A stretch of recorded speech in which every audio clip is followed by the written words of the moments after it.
नमस्कार, मार्केट पंचनामे में आप सभी का स्वागत है। मैं हूं सुमित और हफ्ते का पहला कारोबारी सत्र सीवियर सेल ऑफ के बीच में आज बंद होता हुआ मार्केट दिखाई पड़ा। सीवियर सेल ऑफ इसलिए नहीं कि फ्रंटलाइन इंडेक्स में कोई बिकवाली थी, फ्रंटलाइन इंडेक्स में इतना कोई खास बिकवाली नहीं थी, लेकिन ब्रॉडर मार्केट्स आज तेज बिकवाली में थे। स्पेशली पीएसयू बैंक, जहाँ पर निफ्टी पीएसयू बैंक इंडेक्स करीब 4.5% नीचे बंद हुआ और पीएसयू इंडेक्स करीब करीब 5% से ज़्यादा की बिकवाली के साथ बंद हुआ।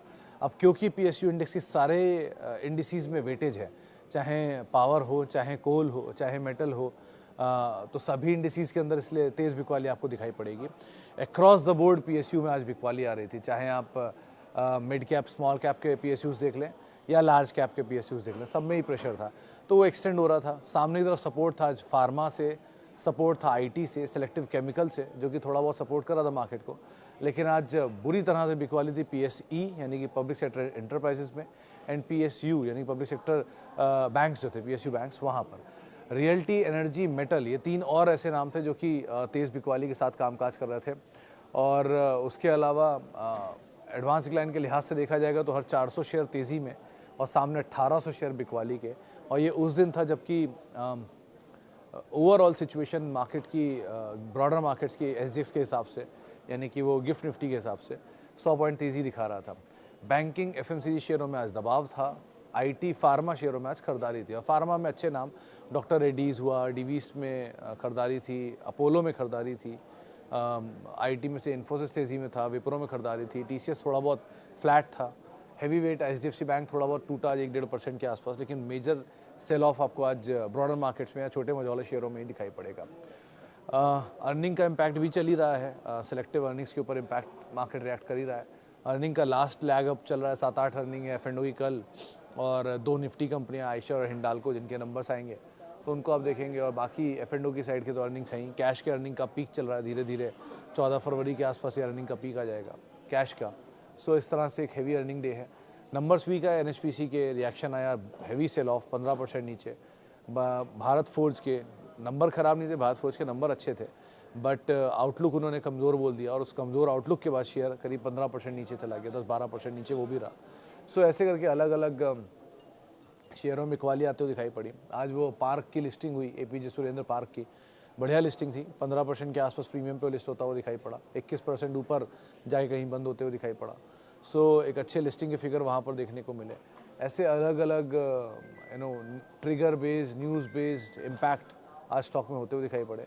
निफ्टी बैंक में आज सेल ऑफ था और बड़ा सेल ऑफ था, और मिड कैप स्मॉल कैप में सीवियर कार्नेज था, स्पेशली स्मॉल कैप का कैश के शेयरों में, जहाँ पे आपको सीवियर बिकवाली दिखाई पड़ेगी। लेकिन अदरवाइज मिड कैप 2.5% के आसपास टूटकर बंद हुआ और स्मॉल कैप में भी एक बड़ा कट 3.5-4% के आसपास का वहाँ पर आता हुआ दिखाई पड़ा और निफ्टी बैंक ओवरऑल करीब 1.5% के आसपास के फॉल के साथ बंद होता हुआ दिखाई पड़ा।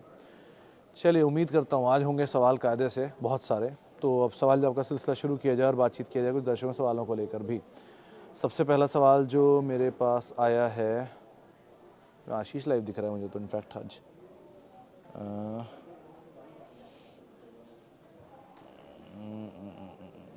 सबसे पहला सवाल मेरे पास कहाँ गया, सवाल ही नहीं आ रहे।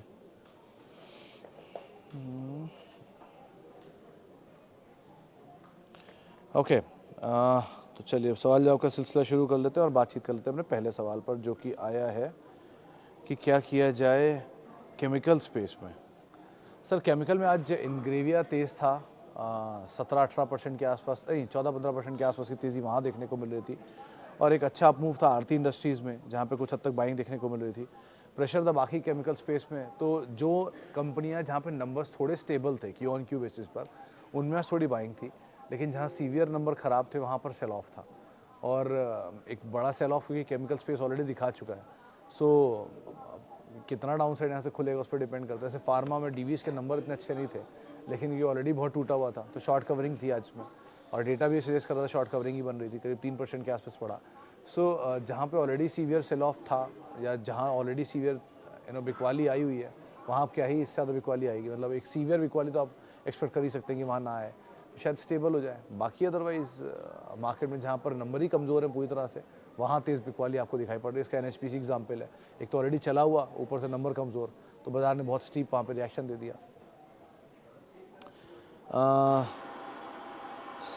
Sir suggest some good stocks which are at low valuation, view on HDFC Bank and Asian Paints. ये दोनों ही अच्छे नाम है वैसे तो, एशियन पेंट और HDFC Bank, there is no doubt about it, M and Asian Paints. HDFC Bank एक अच्छा बैंक है, इसमें तो कोई दो राय नहीं, और अच्छे दाम पर भी है। इफ़ इन केस आप चाहो तो एक लॉन्ग टर्म पोर्टफोलियो के लिए अच्छा पोर्टफोलियो स्टॉक है वो, लॉन्ग टर्म पोर्टफोलियो के लिए अगेन केविएट। रही बात वो मार्जिन श्रिंक होने की, नंबर वीक होने की, 2 साल में परफॉर्मेंस ना देने की, ठीक है, वो आईटीसी बहुत समय तक ऐसा कर चुका है, so there is no doubt about it, ठीक है, इतना चलता है बीच बीच में। बट अच्छी कंपनी है, अच्छा बैंक है, और अच्छे दाम पर भी अवेलेबल है, तो आप उसको एक बार को देख सकते हो। और रही बात बाकी किसी लार्ज कैप में, एशियन पेंट ठीक है, बाकी तो मेजरली सबके सभी चले, पीडीलाइट सही है, एशियन पेंट ठीक है। नीचे थोड़ा और राइट साइज होने दो मार्केट को, तब आपको ज़्यादा अच्छे दाम मिलेंगे। आज तो जो सारा सेल ऑफ था वो पीएसयू के दम पर था, तो स्टॉक में तो बहुत ज़्यादा एक्शन हुआ नहीं किसी और, सिर्फ पीएसयू में ज़्यादा हलचल होते हुए दिखाई पड़ी। सो इसलिए एक बार को आउटराइटली तो मैं नहीं बोल सकता कि अभी भी वैल्यूएशन मिल गया, सस्ता हो गया, बट ठीक है, थोड़ा और सस्ता होने दीजिए, फिर ज़्यादा बेटर ऑप ले पाओगे। लेकिन दोनों कॉल अच्छी है आपकी, एम भी और एशियन पेंट भी। Okay, Maithan alloy resulting holding it 1150, should I average और शुड आई वेट? तो शशांक सर नंबर आए इसके, नंबर अच्छे थे, Q on Q V by Y दोनों नंबर अच्छे थे। वो आपको फर्स्ट हाफ की तेज़ी में दिख ही गया होगा, बाजार नीचे आया इसलिए नीचे आ गया। 2-3 चीज़ें क्लियर हैं मैथन अलॉय के साथ, नंबर वैसे अच्छे हैं, डेट फ्री कंपनी है, और ग्रोथ भी अच्छी आई है Q on Q Y basis पर। बट एक ही चीज़ कंसर्निंग है कि ग्रोथ बहुत एग्रेसिव नहीं है, 1, 2 इन्वेस्टमेंट वैल्यू बहुत है इस कंपनी में, इसमें कोई डिनाइल नहीं है। मतलब आप समझ लो 1000 करोड़ रुपए के आसपास एनएससी के फिर शेयर खरीदे 100 करोड़ रुपए के। सो इन टोटल इसके पास 1000 करोड़ के शेयर हैं पीएसयूज एंड एनएससी के, और जिनकी हिसाब से कंपनी की बुक वैल्यू कहीं 1000 रुपये के ऊपर बैठती है, इसलिए 1000 रुपये नियर टर्म में शायद टूटे या ना टूटे, वो बुक वैल्यू उसके नीचे यूजुअली जाए ना, लेकिन अगर जाता है तो 950 आपका एक क्लोज स्टॉप लॉस रहेगा। ये तो टेक्निकल एंड पैटर्न की रही बात, कॉल आप लोगे अपने हिसाब से कि आपको लॉन्ग करना है नहीं लॉन्ग करना, बट स्टॉप लॉस आपका 950 ही रहेगा हर सूरत में। और रही बात इन्वेस्टमेंट वैल्यूज़ की, हाँ इसमें इन्वेस्टमेंट वैल्यू है, अच्छी वैल्यू है अभी भी, और नंबर भी इसके quarter on quarter Y basis पे अच्छे आए। बाजार का सीवियर फॉल था, इसीलिए मिड कैप स्मॉल कैप में ये भी धुल गया। बाकी इस wait and watch is the better option. Sir next 50 SIP long term best 18% मिलेगा? तो ज़्यादा से ये मैं नहीं कह सकता कितना मिलेगा, लेकिन आमतौर पे इंडेक्स का जो रिटर्न रहता है वो 15 से 16% रहता है निफ्टी का। मिड कैप का रिटर्न भी 16% एवरेज ही आता है। इस बार ही 40 आ गया था पिछले साल, वो एवरेज मेंटेन हो जाएगा कुछ टाइम में, ऐसा नहीं है कि हर साल इतना ही रिटर्न देगा। मिड कैप भी उतना ही देता है, स्मॉल कैप भी उतना ही देता है, 15-16% रिटर्न एवरेज सबका ही चलता है तीनों का। निफ्टी ये पिछले मतलब 30 साल का डेटा तो यही कहता है। तो यही रिटर्न आना चाहिए 15-16% के आसपास कि इसी इर्द गिर्द ही। तो अगर आप SIP वे में जा भी रहे हो तो 15-16 की उम्मीद लेके चलना। किसी एक साल आउट परफॉर्म कर गया तो जैसे पिछला साल हुआ 22% रिटर्न आ गया, या मिड कैप स्मॉल कैप में आपको मिल गया कहीं 30% 38% रिटर्न, तो ऐसा रिटर्न वाले साल अलग आते हैं। लेकिन अदरवाइज मार्केट में इससे ज़्यादा रिटर्न की उम्मीद मत रखिएगा। 15% के लिए आप जा रहे हो तो कोई दिक्कत नहीं, आप आराम से जाइए, एक साइजेबल है, आप आराम से उसमें एंटर कर सकते हो। 15-17% ही आपका एक रीजनेबल रिटर्न है जिसको आप मान के चलोगे मार्केट में। IRFC your view? सर कोई भी, beat IRFC, beat NBCC, beat IREDA, beat any PSU, एक ही चीज़ बोलूँगा कि अगर आपने इसमें इन्वेस्ट कर रखा है और आपका पैसा बहुत ऊपर आ चुका है और आप अच्छा प्रॉफिट बना रहे हो, तो अपना कैपिटल निकाल लो, मुफ्त के शेयरों के साथ बने रहो। आप स्टोरी सब अपनी जगह है कि हाँ बहुत सी ग्रोइंग स्टोरी है, PSU में पैसा बनेगा, सब कुछ होगा, मैं कोई डिनाई नहीं कर रहा, लेकिन कैपिटल निकाल लेने में अपनी कोई हार्म नहीं है एटलीस्ट। तो कैपिटल निकाल लीजिए, क्या पता आपको ऐसे मौके 2-4 और बाजार ने दे दिए तो आपको वैसे ही नीचे लेने का मौका मिल जाएगा। सो उसका इस्तेमाल आप कर लीजिएगा, बट पहली प्रायोरिटी में कैपिटल निकाल लो और बाकी पोजीशन में बने रहो। वैसे भी IRFC, IREDA, NBCC, हुडको ये ऑलरेडी बहुत एग्जॉर्बिटेंटली तेज चले हैं। हुडको फिर भी मैं चलो मान सकता हूँ कि अभी और चल सकता होगा, लेकिन बाकियों में तो एक तरफा तेज़ी आई है, स्पेशली IREDA एंड IRFC। तो अगर थोड़ा नीचे मिल भी जाएगा या थोड़ा नीचे आ भी जाएगा तो बहुत फ़र्क नहीं पड़ जाना। तो एक तरफा तेज़ी आई है तो एक तरफा प्रॉफिट टेकिंग भी आ सकती है, जो हो ही रहा है IREDA के केस में स्पेशली।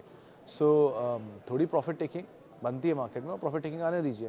तो अगर आपके पास पैसा बन रहा है और बहुत बढ़िया पैसा बन रहा है तो कैपिटल निकाल लेने में कोई हार्म नहीं है। 2 कदम पीछे जाना मतलब फेलियर नहीं होता, आप नेक्स्ट मूव के लिए तैयार भी हो सकते हो। तो दोनों तरह की चीज़ें समझिए और उस हिसाब से फैसला लीजिए। ओके, आगे बढ़ते हैं। और Dabur share in loss from last 2 years, want to do, I think you should hold. Archana ji, quality में खराबी नहीं है, आपका भाव ऊपर का है, आप कहीं नीचे मिले तो थोड़ा ऐड भी कर सकते हो। It's a good company. ये नया एक्विजिशन जो उन्होंने किया मसाले का, वो कंपनी के लिए काम करना शुरू हो गया है। धीरे धीरे धीरे धीरे चीज़ें बेटर करेगा, सो आप बने रह सकते हो, ऐसा हार्म नहीं है इसके अंदर, और टाइम दो तो आप और भी ऐड कर सकते हो। ओके,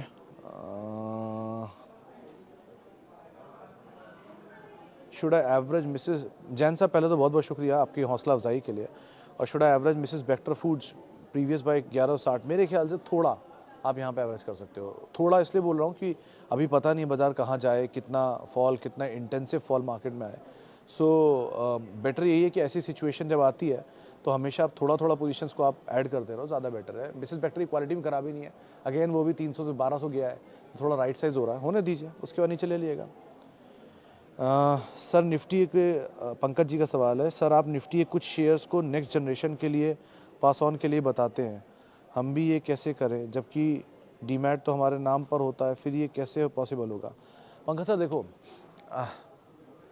आपके पास जो भी प्रोडक्ट है आपका फिनेंशियली, खुदा ना खास्ता मान ली मैं ही हूँ, मेरे पास कोई प्रोडक्ट है फिनेंशियली, खुदा ना खास्ता मुझे कुछ हो जाता है, तो ऑलरेडी मेरा एक नॉमिनी है जिसको प्रोडक्ट जाता है। जैसे प्रॉपर्टी ट्रांसफ़र होती है, वैसे विद टाइम वो शेयर भी ट्रांसफ़र हो जाते हैं।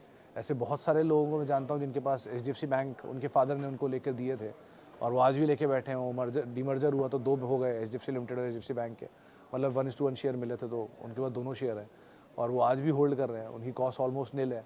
सो TCS कुछ लोगों ने लिए थे IPO के टाइम पे, इन्फोसिस लिए हुए थे IPO के टाइम के, उनके मतलब उस समय के मुश्किल 4-5 हज़ार शेयर थे जो 32-33 हज़ार बन गए हैं विद टाइम, स्प्लिट बोनस होते होते।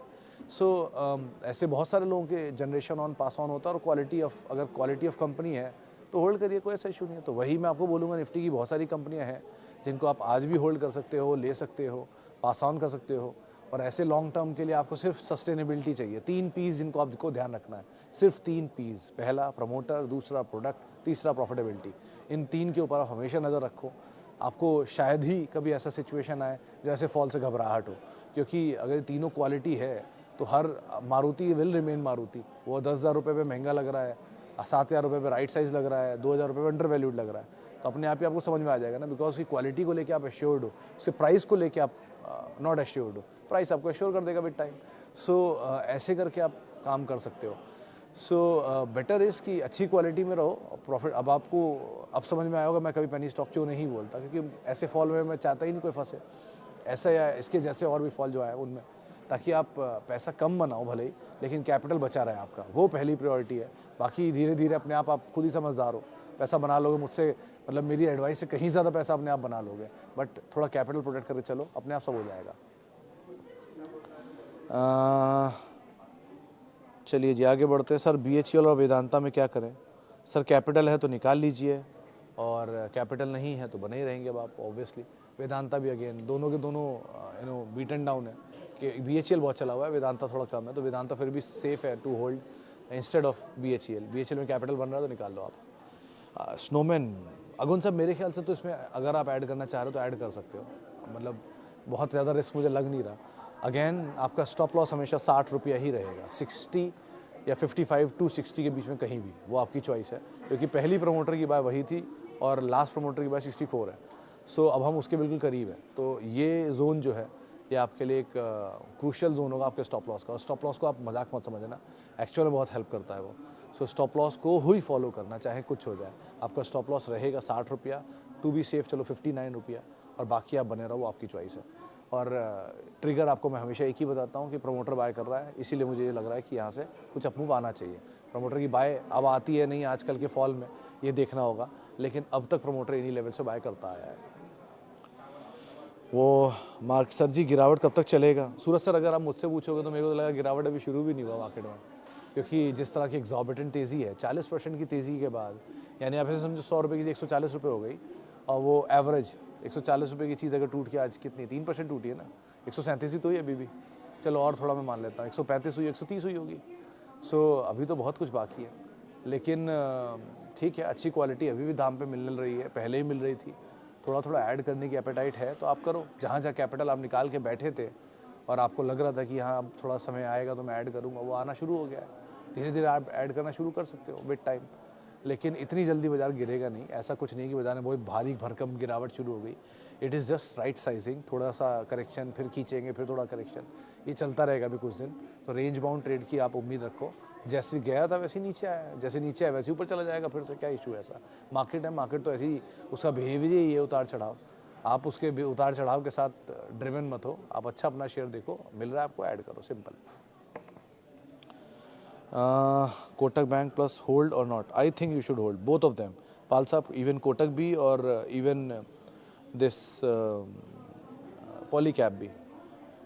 गोलू जी का सवाल जवाब है। थैंक यू गोलू जी, बहुत बहुत शुक्रिया आपका भी। Your view on after correction on yes bank, protein, INOX, fine Organics? Fine Organics seems better, yes bank seems okay. बाकी दोनों में वीकनेस प्रिवेल कर सकती है, तो इसलिए कुछ कह सकते हैं। प्रोटीन बहुत भागा था, थोड़ा हल्का होगा, और आइनॉक्स इंडिया बहुत भागा, थोड़ा हल्का होगा, लेकिन ये दोनों फिर भी सीम्स बेटर कंपेरेटिवली इन दोनों के। ओके आगे बढ़ते हैं। Please share review on JK paper and current price and next 3 year projection for paper industry. Rahul sir देखो, paper is among the safest sector अगर आप अभी जाना चाह रहे हो तो, क्योंकि ये चला नहीं है वन, और वैल्यूएशन वाइज सस्ता है। सिंगल डिजिट मल्टीपल पे ऑलरेडी ये सेक्टर कामकाज कर रहा है, सिंगल या लोअर डबल डिजिट पे। सो वैल्यूएशन वाइज तो सस्ते खड़े ही हैं सभी के सभी, जेके हो, आंध्रा हो या बाकी पेपर कंपनियाँ हो।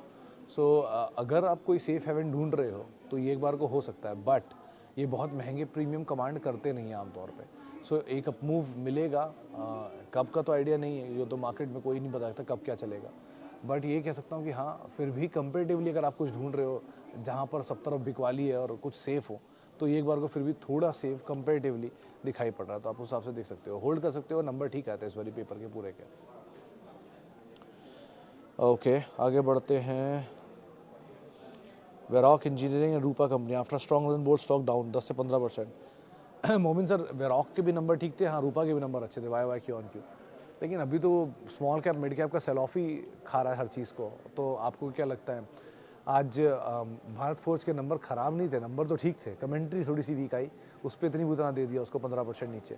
और एनएचपीसी वगैरह के नंबर कोई ऐसे ख़राब नहीं आ गए हैं, लेकिन ठीक है, मार्केट हीटेड अप है, तो रीज़न ढूंढ ही रहा है। ज़रा सी छोटी सी गलती पे बड़ी सजा दे देगा, और क्या, वही हो रहा है। तो मैथन के नंबर कोई ख़राब थोड़ी ना थे, नंबर तो अच्छे थे वाई क्यू ऑन क्यू, लेकिन ठीक है, टूट गया। तो market behaves like this only, ना तेज़ी में ना मंदी में, वो दोनों तरफ रैशनल नहीं होता, इरैशनली सोचता है। सो अभी तो ठीक है, आ रहा है फॉल। अगर आपको रूपा और वेरॉक ठीक लग रहे हैं तो आप ऐड करो नीचे के फॉल पे, और अगर आपको नहीं लग रहा तो होल्ड करो, simple. When you can not buy anything, just buy time. सीधा सवाल, सीधा जवाब है इसका। ओके आगे बढ़ते हैं जी। और आयरेडा, नमित जी पैसा बन ही रहा होगा, आई एम 100% श्योर, क्योंकि किसी भी भाव पे किसी ने भी आयरेडा लिया उसको पैसा बन रहा है। सो पैसा बन रहा है तो अब निकलो। अब लोअर सर्किट में निकलना पड़ रहा है या निकल पा रहे हो या नहीं निकल पा रहे हो, दैट्स अ चॉइस, क्योंकि कोई भी शेयर जब तेज़ी में होता है तभी उसमें आप निकल सकते हो, मंदी में निकलते नहीं शेयरों में। तो अगर आप नहीं निकले तो पता नहीं, लेकिन अगर कहीं स्टेबल हो जाए, तेज़ी मिले, तो अपना कैपिटल एटलीस्ट निकाल लो। मुफ्त के शेयरों के साथ आप बने रहो थ्रू आउट लाइफ, उसमें मुझे कोई इशू नहीं है, लेकिन एटलीस्ट कैपिटल प्रोटेक्ट कर लो, वो पहली प्रायोरिटी होनी चाहिए आपकी। चलिए फिलहाल अब इतने ही सवालों शामिल करूंगा, माफ़ी उन सभी लोगों से इनसे बातचीत नहीं हो पाई। बहुत बहुत शुक्रिया उन सभी लोगों का जिन्होंने सवाल पूछा। मुलाकात होगी अब थोड़ी देर बाद 5:30 बजे अराउंड, और आप मेरे साथ जुड़ सकते हैं। @सुमित रिसर्च मेरा ट्विटर हैंडल है, और किसी भी निवेश से पहले अपने वित्तीय सलाहकार की राय आप ज़रूर ले लें। और CNBC आवाज़ की यूट्यूब और फेसबुक पेज पर आप हमारे साथ जुड़ सकते हैं। फिलहाल के लिए इतना ही, नमस्कार।